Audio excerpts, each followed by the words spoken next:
नमस्कार, IBC 24 में मैं हूं आप सभी के साथ रचना नितेश। बुलेटिन में सबसे पहले बात करेंगे चीन के डर्टी गेम की। लद्दाख के गलवान घाटी में चीनी सेना के साथ झड़प में भारत के 20 जवान शहीद हो गए हैं। सेना की ओर से इसकी आधिकारिक पुष्टि भी कर दी गई है। इस झड़प में भारत की ओर से पलटवार में चीन को भी भारी नुकसान की खबर है। 43 चीनी सैनिकों की या तो मारे जाने या तो घायल होने की खबर आ रही है। वहीं पहले 3 सैनिकों के शहीद होने की खबर आई थी, जिसके बाद रक्षा मंत्री के घर सैन्य अधिकारियों की एक बैठक हुई। बैठक में CDS और सेनाओं के प्रमुख भी शामिल हुए। तो वहां से निकलकर वरिष्ठ मंत्री प्रधानमंत्री आवास पर पहुंचे। यहां पर एक बैठक हुई। PM मोदी ने पूरे मामले की जानकारी ली। उसके बाद सेना ने एक अफसर समेत 20 जवानों के शहीद होने की पुष्टि की। चीन की ओर से भी नुकसान की खबर आई है। LAC पर चीन के हेलीकॉप्टर भी उड़ते हुए नजर आए। माना जा रहा है कि वो चीन के घायल सैनिकों को उठाने के लिए हेलीकॉप्टर लेकर आए थे। वहीं अब चीनी सेना की ओर से बयान आया है कि विवाद सुलझाने के लिए भारत बातचीत करे। इधर चीन और भारतीय सेना के बीच हुई तनातनी के चलते हिमाचल प्रदेश में सटे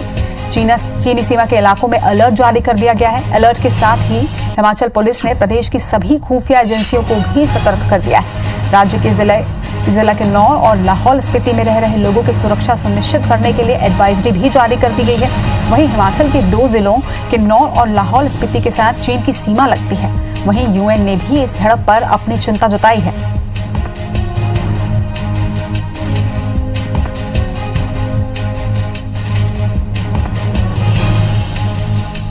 भारत और चीन के बीच में जो स्टैंड ऑफ चल रहा है, ये सिर्फ भारत के लिए ही या चीन के लिए ही इम्पोर्टेंट नहीं है, पूरे विश्व की नज़र इसके ऊपर है।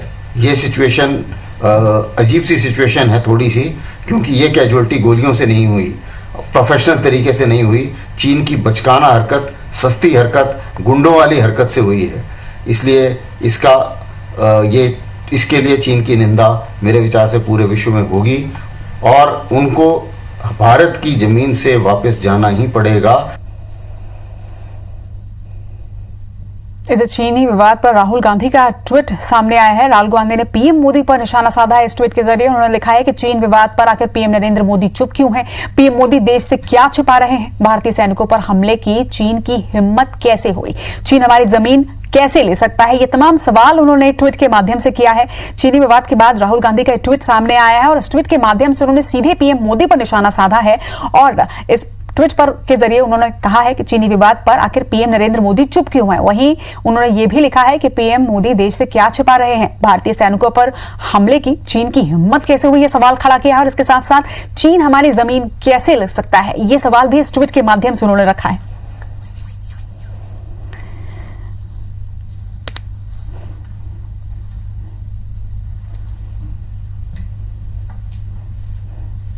और राहुल गांधी के साथ साथ ही 20 जवानों की शहादत पर राज्यसभा सांसद विवेक तन्खा का भी एक ट्वीट सामने आया है, जिस पर उन्होंने चीनी सरकार पर कभी भी भरोसा नहीं किया जा सकता ये कहा है। इसके साथ साथ ये भी कहा है कि जवानों की शहादत जो है वो व्यर्थ ना होने दे सरकार, चीन को वैश्विक रूप से अपंग बनाए और उसके साथ साथ तिब्बत की आजादी में मदद करे भारत, ये भी उन्होंने अपील की है। तो विवेक तन्खा का भी एक ट्वीट सामने आया। 20 जवानों की शहादत की खबर के बाद राज्यसभा सांसद विवेक तन्खा ने एक ट्वीट किया। ट्वीट के माध्यम से उन्होंने चीनी सरकार पर कभी भरोसा नहीं किया जा सकता ये कहा। इसके साथ साथ ये भी कहा कि जवानों की शहादत व्यर्थ नहीं होने दें सरकार और चीन को वैश्विक रूप से किस तरह से चोट पहुंचा जा सकता है, इस पर भी बात उन्होंने रखी और ये अपील भी की।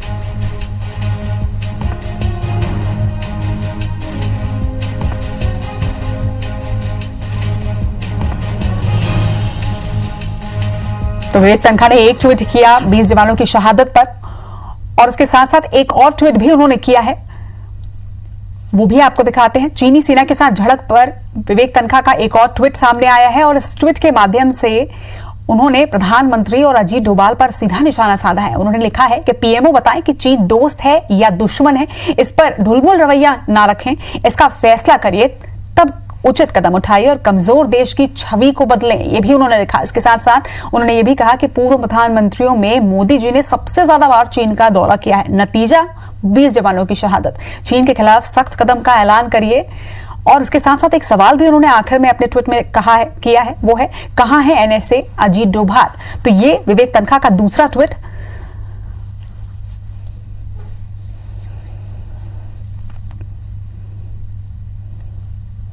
तो गलवान घाटी में चीनी सेना के साथ झड़प में शहीद हुए कर्नल संतोष बाबू तेलंगाना के सूर्यापेंट इलाके के रहने वाले थे। उनके परिजन गमगीन हैं और बेटे की शहादत पर गर्व महसूस कर रहे हैं। घर में शहीद को श्रद्धांजलि देने वालों का तांता लगा हुआ है। वहीं परिजनों ने संतोष बाबू की शहादत को देश की मिट्टी के लिए कुर्बानी बताया है। बता दें कि गलवान घाटी में हुए कल भारत और चीन की इस झड़प में कर्नल संतोष बाबू सहित 20 जवानों की शहादत हुई है।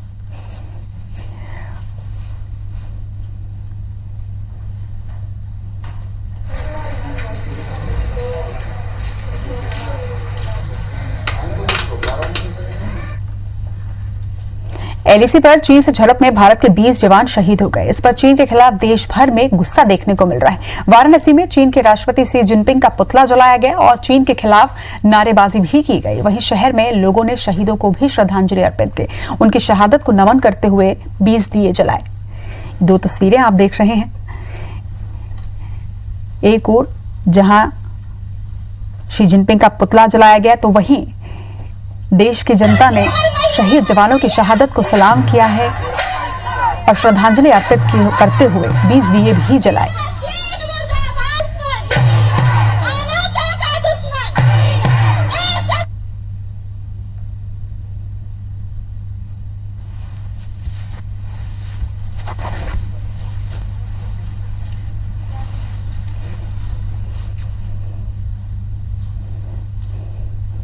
भारत और चीन के बीच झड़प की जैसे ही खबर आई, देश भर में इस बात को लेकर लोगों का विरोध शुरू हुआ। लोगों में गुस्सा नजर आया।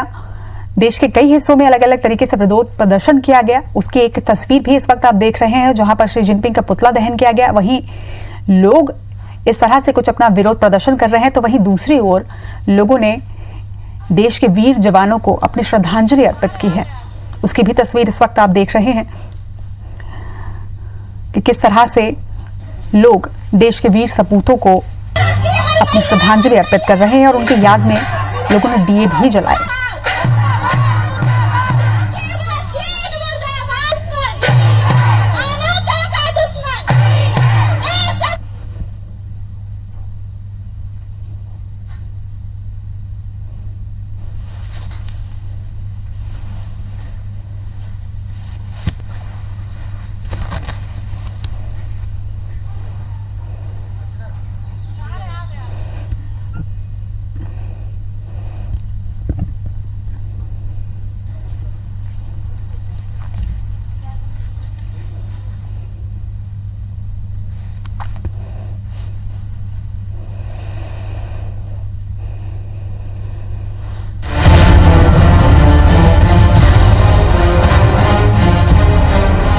शहादत की खबर बेहद दुखदाई है।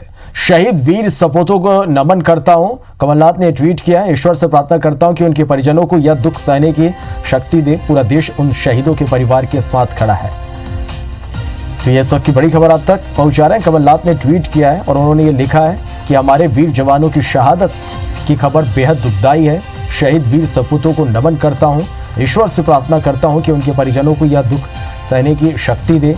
पूरा देश उन शहीदों के परिवार के साथ खड़ा है।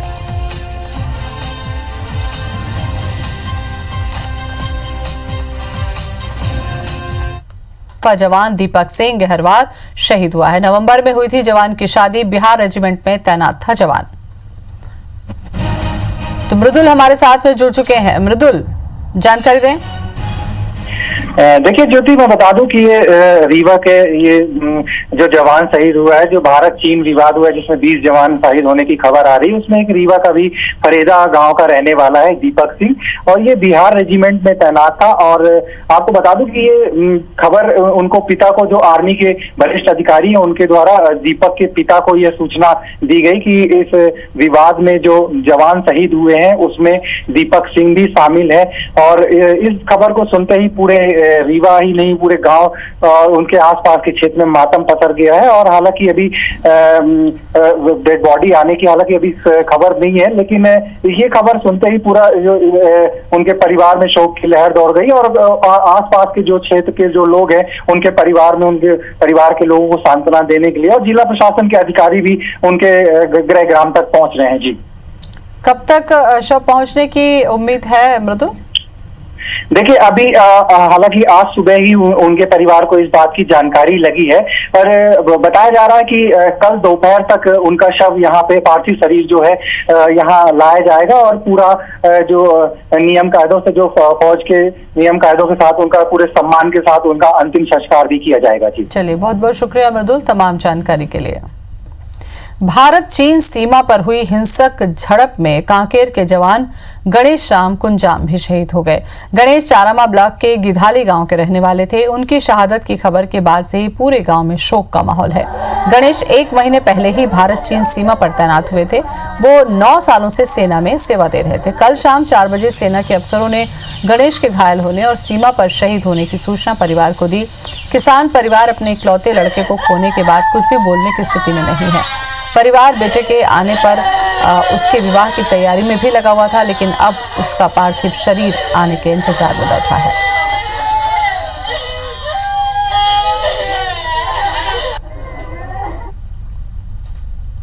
गणेश अकेला है, एकलौता लड़का है। ये 1 महीना पहले बात किया था। उसके बाद मैं कहीं दूसरा पोस्टिंग में जा रहा हूँ चाचा करके बोले मेरे। उसके बाद और बात हुई? उसके बाद 1 महीना हो गया, मैं रोज के लगा रहा हूँ पर नहीं लग पा रहा है, बात नहीं हो पा रहा है कि आज के दिन में आ नहीं पाएंगे और कल ही शाम तक लाएंगे करके बोले। गलवान घाटी में चीनी सेना से हुई झड़प में मध्य प्रदेश और छत्तीसगढ़ के जवानों ने भी शहादत दी है। तो 2 तस्वीरें हम आपको दिखा रहे हैं कि जब बॉर्डर पर जब जवान लड़ते हैं तो वो कहां किस राज्य के हैं ये पता नहीं चलता और वो अपने कर्तव्य निष्ठा के साथ काम पे लगे होते हैं। लेकिन जब शहीद होते हैं, जब शहादत होती है, तब जानकारी मिल पाती है कि हर राज्य का जवान कहीं ना कहीं सेना में अपनी महत्वपूर्ण भूमिका निभा रहा है, सरहद की रक्षा कर रहा है। रीवा और कांकेर मध्य प्रदेश के भी जवान शहीद हुए और छत्तीसगढ़ का भी जवान शहीद हुआ। 1 माह पहले ही चाइना में पोस्टिंग हुई थी, सीमा पर पोस्टिंग हुई थी। आपको बता दें, रीवा और कांकेर की शहीदों की ये तस्वीरें हम आपको दिखा रहे हैं। इनकी शहादत को हम सलाम करते हैं क्योंकि देश की रक्षा के लिए भारत के जवान हर समय सीमा पर मुस्तैद होते हैं।